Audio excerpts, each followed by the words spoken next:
We're going to cut U.S. greenhouse gas emissions by well over a gigaton by 2030, while making it more affordable for consumers to save on their own energy bills. With tax credits for things like installing solar panels, weatherizing their homes. Lowering energy prices will also deliver cleaner air and water for our children, electrifying fleets of school buses, increasing credits for electric vehicles, and addressing legacy pollution. It will incentivize clean energy manufacturing, building the solar panels and the wind turbines that are growing energy markets of the future, which will create good-paying union jobs for American workers, and something that none of us should lose sight of. When I talk to the American people about climate change, I tell them it's about jobs. It's about workers who will lay thousands of miles of transmission lines of clean, modern, resilient power grid. The auto workers who build the next generation of electric vehicles, and electricians who will install a nationwide network of 500,000 vehicle stations to power them throughout my country.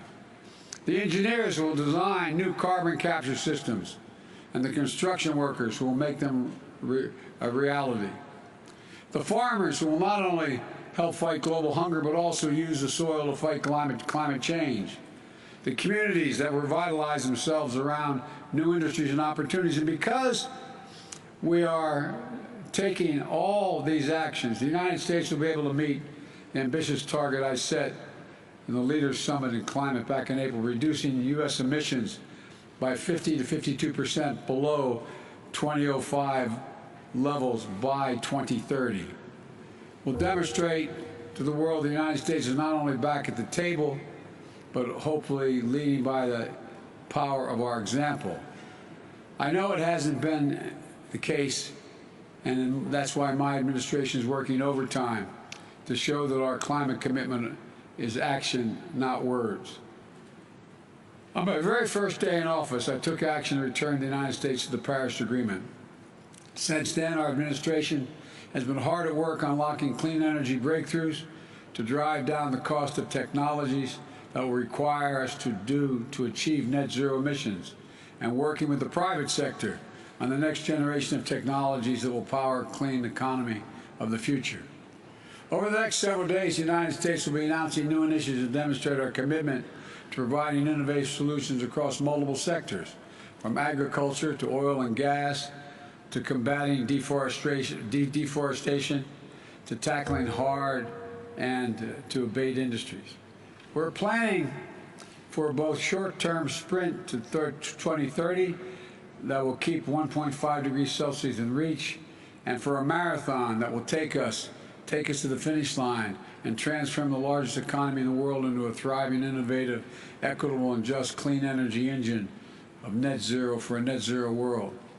That's why today I'm releasing the U.S. long-term strategy, which presents a vision of achieving the United States goal of net zero emissions economy-wide by no later than 2050, and reinforces an absolutely critical nature of taking bold action in a decisive decade. We're also going to try to do our part when it comes to helping the rest of the world take action as well. We want to do more to help countries around the world, especially developing countries, accelerate their clean energy transition, address pollution, and ensure the world we all must share a cleaner, safer, healthiest planet. We have an obligation to help. In the United Nations, at the United Nations in September, I announced that my administration is working with the Congress to quadruple our climate finance support for developing countries by 2024, including significant increase in support for adaptation efforts. This commitment is made possible to each of our collective goals of mobilizing $100 billion annually for climate finance, but mobilizing finance at the scale necessary to meet the incredible need is an all-hands-on-deck effort. As other speakers today have mentioned, governments in the private sector and multilateral development banks must also do their work to go from millions to billions to trillions, the necessary effect of this transition. Today, I'm also submitting a new adaptation communication laying out how we'll implement the global goal of adaptation, as well as announcing our first ever contribution to the Adaptation Fund.